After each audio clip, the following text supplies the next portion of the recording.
I couldn't believe my eyes. Simone, my spouse for 5 years, was shirtless on the lap of a guy in the hot tub below. Their expressions made it evident they were engaging in lovemaking activities. Fuming, I angrily filmed a brief video with my phone. Although I contemplated changing into swim trunks, I decided against it, opting to sit in the room, pondering why she didn't want me at the party.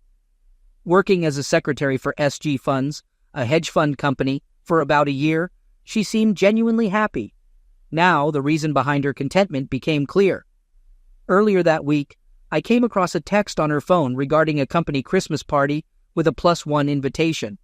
When I brought it up, she attempted to dissuade me, expressing concerns about potential boredom amidst financial experts discussing money. Puzzled, I inquired if she felt ashamed to be seen with me. She reassured me, noting it wasn't about embarrassment, but the anticipated dull discussions about money at the event. The monthly parties hosted by her company were typically for staff only, leading to Simone being away until late at night or the next day. I never made a fuss about it before, but now I gained insight into what unfolded at these events. My response was an understanding acknowledgement. She then mentioned that if I chose to attend, I should ensure my tux was cleaned.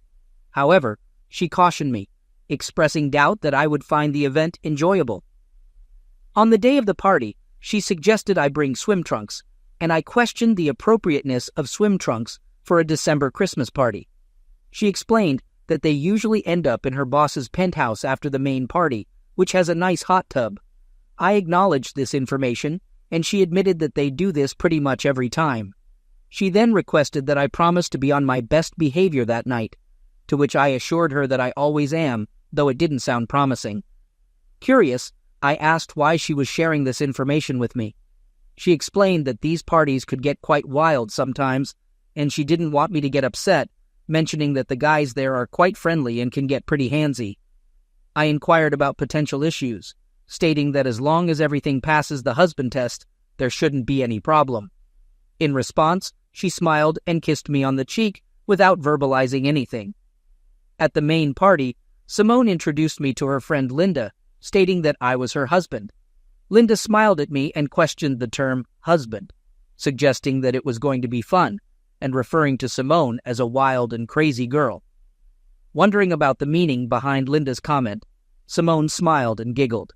She informed me that she needed to go mingle, and instructed Linda to accompany her to get something to drink, specifically asking for wine. Without giving me a backward glance, they left. I went to the bar, ordered her wine, and got a beer for myself. Despite scanning the area, Simone was nowhere to be found. I searched for her but found no trace. After half an hour, I settled at an empty table, hoping she'd come looking for me. Meanwhile, I observed the lively dance floor, feeling ignored as people walked around me, as if I were invisible. It seemed she was right. I wasn't having any fun, and I grew increasingly frustrated that my wife had abandoned me. After nursing my beer for a couple of hours, I decided to call it quits. If Simone wasn't going to spend time with me, I'd head home and leave her with her friends. As I walked to the entrance, Simone and Linda approached with 3 other guys, one with his arm around Simone's waist. Simone skipped introductions, expressing a slightly intoxicated greeting of, "Oh, there you are."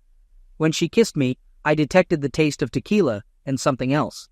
I mentioned that I was about to go home since she had abandoned me 2 hours ago, asking where she had been. Simone blushed, avoiding eye contact as the guys smirked, and I chose not to confront them. Linda explained that they had been having a few shots. Simone looked puzzled at Linda's explanation, leaving me curious about the situation. I asked Simone about the shots, mentioning the taste of tequila and something else. She dismissed it, saying they were heading to Ben's place where the hot tub was warming up, and she asked if I was ready. I replied affirmatively and inquired if I would get to spend some time with her or if she planned to abandon me again that night. She assured me not to be silly and mentioned that I would see her later. She decided to ride with Linda and the guys, suggesting it was okay if I followed. I suggested she ride with me, but one of the guys grabbed Simone's hand and pulled her away, irritating me even more. They left, with Simone and Linda following the guys, and laughter echoed as they departed. I got my car and followed them. Upon arrival, I saw Simone in a bikini, leaving me puzzled. When we got there, Simone was already in the hot tub with the 2 guys, later revealed as Ben and Dale, the senior partners in the firm. They seemed like nothing more than wealthy frat boys. After they went outside, Linda approached me and asked if I thought we could get together later tonight. I responded by asking what made her think I would be inclined to do that, emphasizing that I'm married. She expressed surprise, mentioning that she thought we had an open marriage based on Simone's interactions with other guys, especially the way Simone had kissed me earlier. Confused, I inquired about what she meant by the way Simone had kissed me earlier. Linda revealed that Simone had already been with Ben and Dale. Disgusted, I felt a wave of nausea, and Linda's expression changed as she realized my shock. She exclaimed, "Oh my God, you didn't know, did you?" I admitted that I didn't and asked how long this had been going on. Linda disclosed that it had been happening ever since Simone joined the company over a year ago. Shocked, I processed the information, realizing that Simone had been involved with them the entire time, and I had no idea. I questioned if that was what she was doing at the party.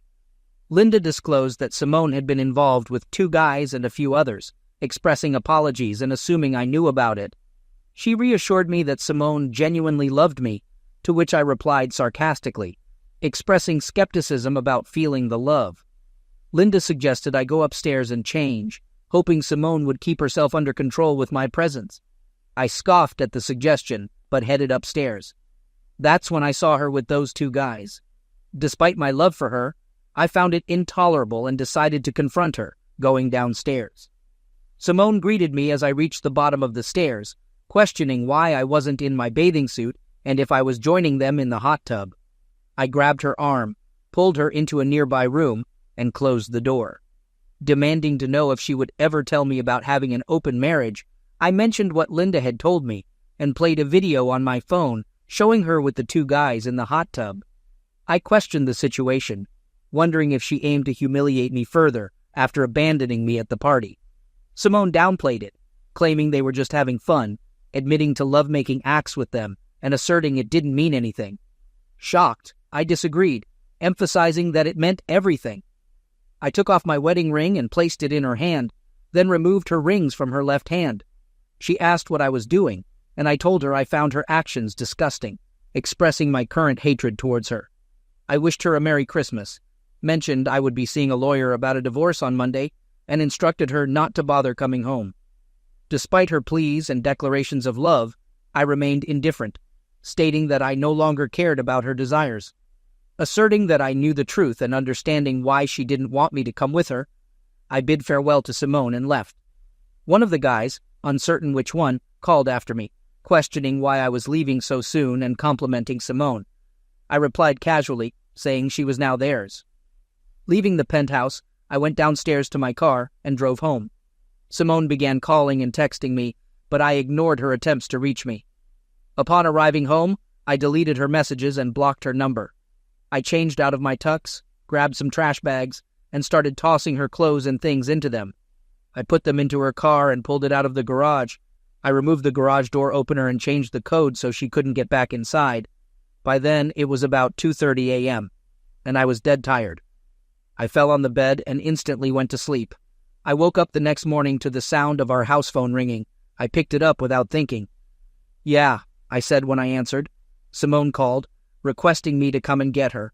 I responded that she was no longer my concern. She pleaded for a conversation, but I insisted that any communication could go through my lawyer. I informed her about her car being in my parking space with all her belongings packed, and then I hung up. Despite her immediate callback, I disconnected the house phone, having no intention of encountering her face or hearing her voice again. I fell back on the bed and went to sleep, plugging the phone back in. When I got up that afternoon, after I finally woke up enough to be coherent, I looked and saw that her car was gone. Good. Maybe she finally got the message. I started looking online for a divorce lawyer and read all I could find about the divorce laws in our state. This was a community property state, but we didn't own any real estate, so that wouldn't be an issue. We had no children, so there would be no child support. She made as much, if not a little more than me, so I didn't think there would be any alimony. I also found that while most divorces in this state were no fault, there was a provision to file on the basis of infidelity, cruelty, or misuse that would make the divorce more costly and take more time to resolve. But I didn't care about that. After looking, I noted the number for one Jenny Hawkins, attorney at law, and decided to give her a call on Monday. While making notes, my cell phone rang, and I noticed an unfamiliar number. Considering it could be Simone or anyone else, I chose to answer. A female voice identified herself as Linda and informed me that Simone was staying with her for a few days. I confirmed my intention to proceed with the divorce. Linda expressed concern for Simone, describing her as a wreck crying in her room and fearing a nervous breakdown. I remained indifferent, stating that Simone brought it upon herself. Linda inquired about any lingering feelings I might have for Simone, to which I responded with current sentiments of hatred and disgust. I emphasized that Simone had been unfaithful for over a year and had the audacity to publicly humiliate me, leading to the conclusion that our relationship was over. Linda mentioned that Simone loves me, and I responded skeptically, asking about Simone's actions after I left and the duration of their stay at the penthouse.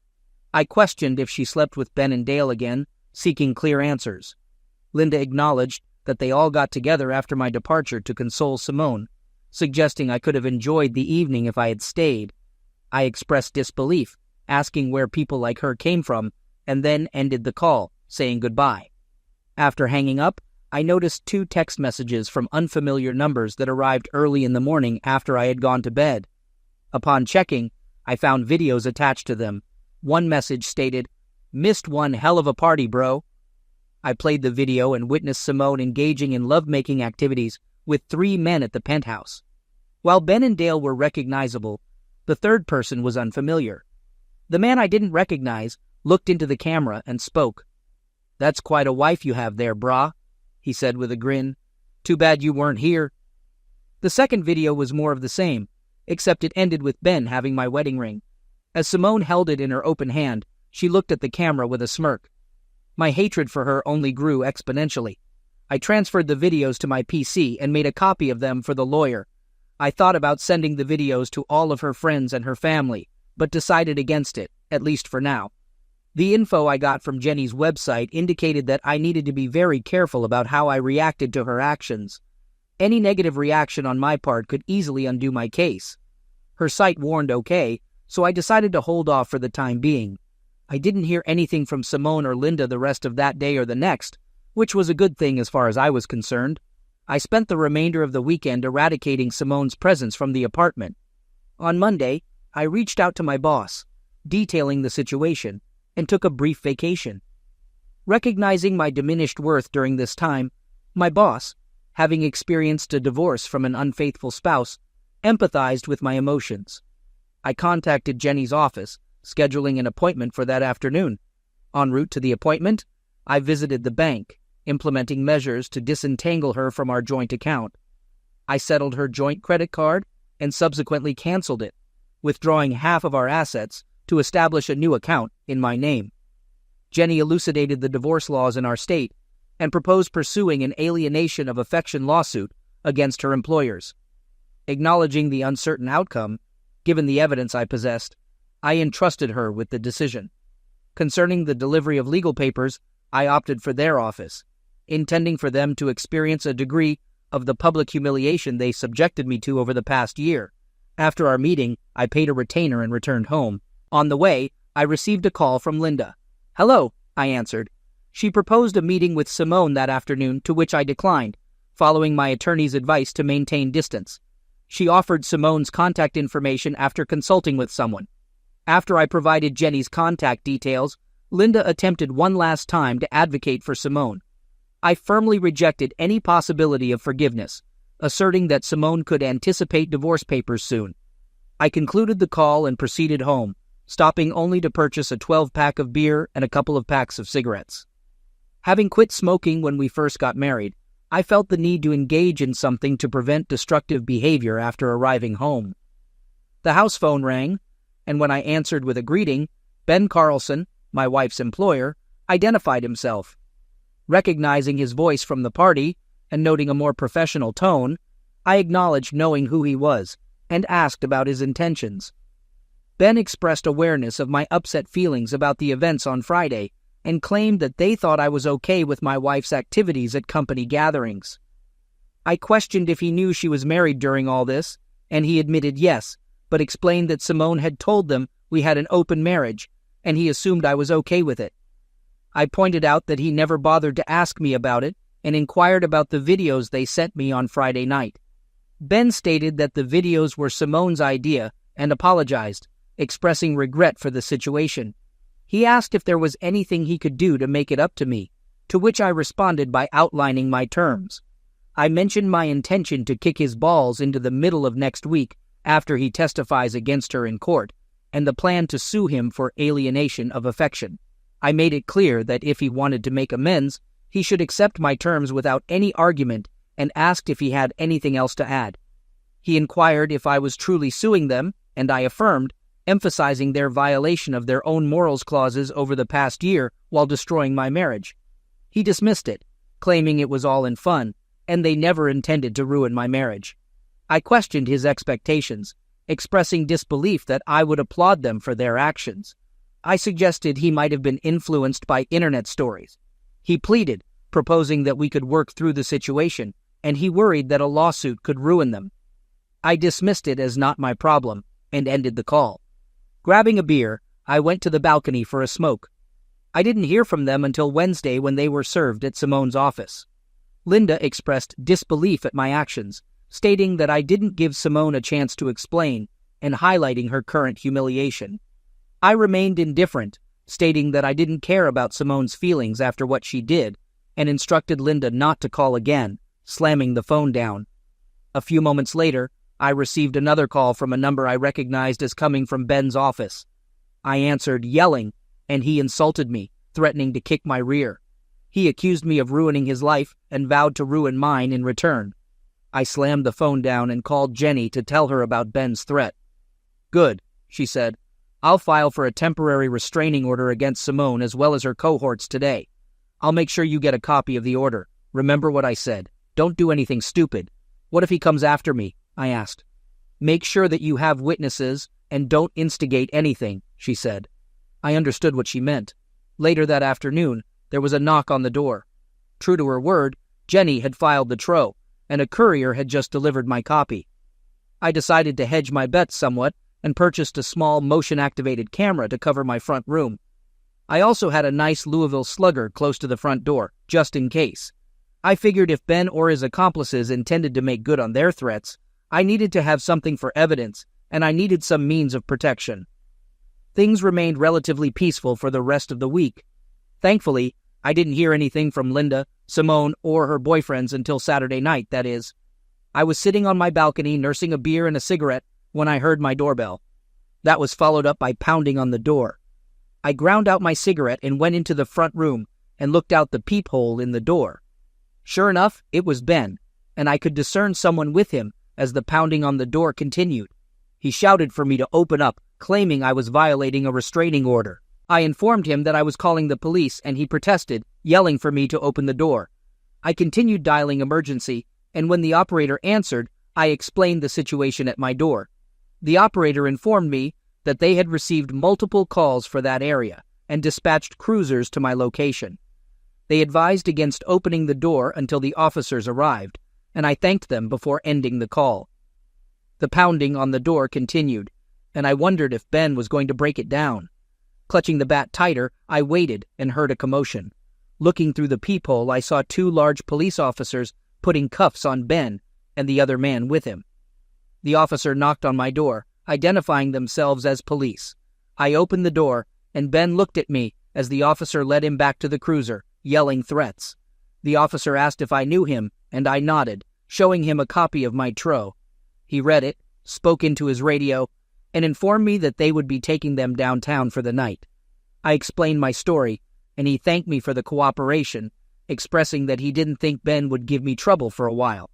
I closed and locked the door, then returned to my balcony with a fresh beer. The news of Ben's arrest hit the papers the next day, with the headline reading, "Hedge Fund CEO Arrested." Over the next few days, articles revealed that several clients were leaving SG due to the company's involvement in ruining employees' marriages, impacting their bottom line. I thought, good. Returning to work the following Monday, it was challenging, but I managed to get some work done. After about 3 weeks of no contact, I received a call from Jenny. She greeted me and asked how I was holding up. I replied that I was doing as well as could be expected. Jenny informed me that Simone had obtained an attorney and they petitioned the court for marriage counseling. The judge had agreed, ordering 6 sessions starting that week. I inquired if they could mandate marriage counseling, and Jenny affirmed that they could. She advised me to attend, explaining that not showing up could result in contempt of court and even jail. I expressed my unwillingness to reconcile with Simone, and Jenny understood but emphasized the importance of my attendance. I reluctantly agreed, and Jenny mentioned that if the counselor perceived no hope for reconciliation, they would inform the judge. I asked if there was anything else, and Jenny revealed that Simone's attorney informed her of Simone's pregnancy. I expressed frustration at the prospect of waiting another 8 or 9 months for any legal actions. Jenny confirmed this delay, adding that if the child is mine, I would be ordered to pay child support. On a positive note, she informed me that the judge approved a legal separation until Simone gives birth. I sarcastically commented, and Jenny provided the counselor's address, wishing me luck. I noted the information on my calendar. I decided that I would make it clear in no uncertain terms there was no way I would ever reconcile with the cheater. When I got to the counselor's office, I was ushered right in. A somewhat older woman looked at me over her glasses. Simone sat across from her in a love seat, looking somewhat forlorn. I had a very bad feeling about this. The counselor, Dr. Abigail Farnsworth, introduced herself and suggested I sit next to Simone on the love seat. Opting for a smaller wooden chair at a 45-degree angle to the love seat, I expressed my lack of choice in being there. Dr. Farnsworth acknowledged this but conveyed her satisfaction that I attended. She then turned to Simone and inquired about her hopes for the sessions. Simone expressed her desire to reunite with me, emphasizing the upcoming baby and the wish to be a family again. I reacted with derision, and Dr. Farnsworth turned to me, asking about my expectations. I responded, expressing my desire for her to understand that reconciliation was not on the table, nodding in Simone's direction. I noticed Simone recoiling at my statement. Dr. Abigail nodded in response to my statement about not reconciling for the sake of the child. She asked if I would consider it for the child's sake, to which I reiterated my doubt about being the father and my commitment to support the child if it turned out to be mine. However, I firmly stated that reconciliation with Simone was out of the question. In response to her repeated question about the child's sake, I took out my phone and showed Abigail the videos that were sent to me, hoping to convey the depth of betrayal. She appeared disgusted after watching them, and as I put my phone away, I remarked on her marital status. I questioned how she would feel if the roles were reversed, and it was her husband in those videos, emphasizing the continuous betrayal over more than a year, and even in front of her. She insisted that the focus should be on the two of us and the upcoming child. I informed Dr. Abigail that Simone had a child to consider, expressing my doubt about being the father and expressing a desire for answers from Simone. Abigail, after a moment of consideration, nodded and suggested Simone owed me some answers. Simone, looking down and appearing sheepish with a face burning in embarrassment, finally looked up and agreed to provide answers. Abigail then gave me the opportunity to speak, and I turned back to Simone. I inquired if she knew what was going to happen on the night of the party, and she affirmed. I asked if that was the real reason she didn't want me to go, and she admitted it. Reflecting on the terrible experience, I accused them of planning to humiliate me, to which she reluctantly agreed. I further questioned if the intention was to humiliate me even more at Ben's place, and she confirmed it, appearing sheepish. I questioned Simone about the duration of her involvement with the other men at SG, and she admitted it had been ongoing since she joined the company. Puzzled, I asked for the reason behind her actions, to which she casually replied that she enjoyed it, finding it fun, naughty, and exciting, making her feel handsome. When I inquired about the number of men she had been with, excluding me, she nonchalantly mentioned around 4 or 5 dozen. I expressed shock at the revelation, emphasizing the potential risks of venereal diseases. Outraged, I asked if she knew the father of the child she was carrying, and she admitted uncertainty. Confronting her expectation for me to raise and financially support the child, I criticized her, stating my lack of love for her anymore and expressing strong resentment even hoping for a negative outcome. Simone and the others appeared shocked by my words, and Simone seemed on the verge of tears, though my anger remained unabated. In my attempt to inflict more emotional pain, Abigail intervened, signaling that I had made my point. I rejected the notion that I was discarding 5 good years of marriage, attributing the breakdown to Simone's infidelity. I contested the characterization of our marriage as 5 good years, emphasizing that the last year wasn't genuine, especially after Simone's admission of involvement with 48 to 60 men and uncertainty about the paternity of her child. Abigail concluded the session, stating her intention to conduct individual sessions with each of us before determining the next steps. We scheduled our appointments for the next week and left. Simone called out to me in the parking lot, but I ignored her and went to my car. Observing Simone sobbing over her steering wheel as I drove away, I harbored a sense of satisfaction, thinking it was fitting for her to experience some emotional pain. Later that night, I received an enraged call from Linda, blaming me for Simone's condition.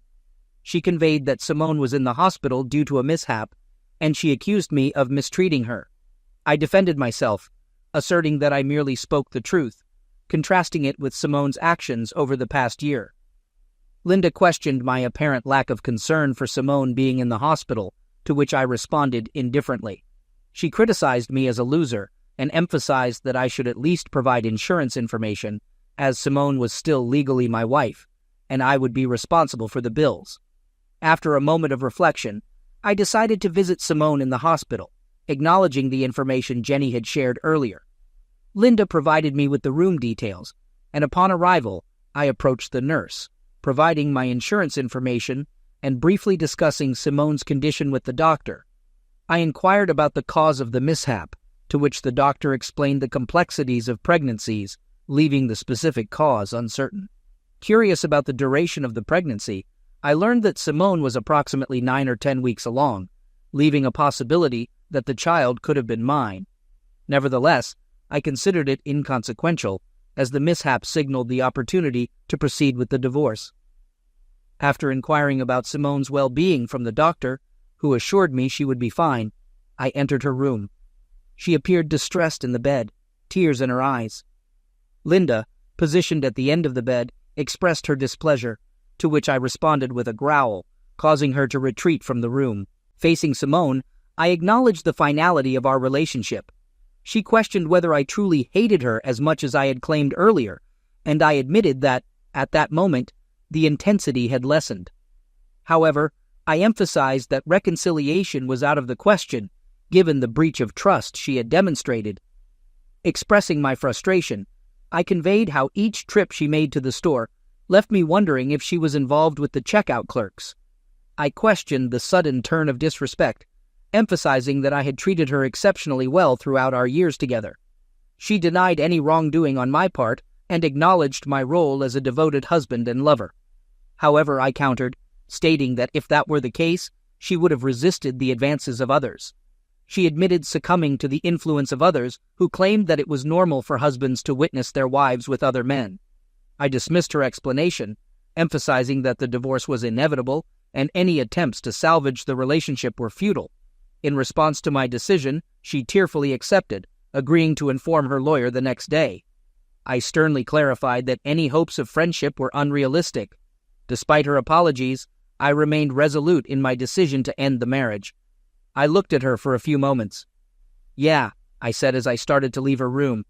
"Goodbye, Simone." I could hear her cry as I walked away. Tough luck, I thought. Good riddance.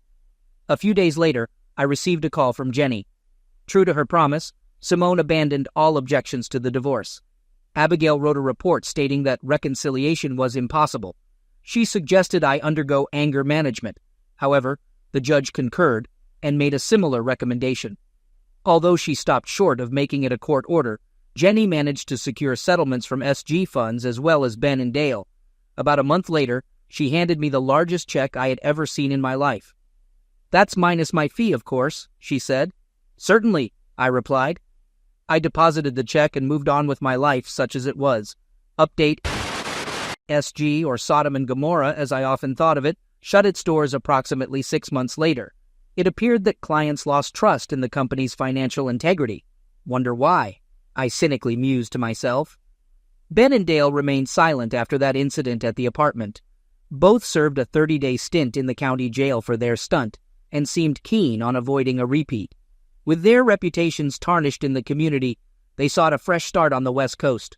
Simone and Linda continued sharing the same apartment, transitioning to employment in a strip mall retail store specializing in women's clothing and cosmetics. I encountered them occasionally, but never acknowledged their presence. Remaining single, I casually dated over the next couple of years. Eventually, I met Claire Hansen, a recent divorcee, and we embarked on a slow and easy dating journey for a few months. Like me, she had experienced the pain of infidelity in her previous marriage.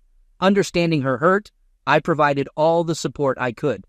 In the initial weeks, our activities revolved around conversations or outings for dinner and a movie. Recognizing her vulnerability, I took the time to engage in comforting activities such as holding hands and enjoying leisurely strolls through the park. Despite finding her attractive, I opted to let her take the lead. After a delightful dinner at her condo, she observed me with a curious intensity, questioning whether I found her appealing. Responding with a smile, I assured her of my attraction, stating that it extended beyond physical aspects. Curious about my lack of initiative, she playfully inquired if I liked girls. My response conveyed a positive outlook on the situation.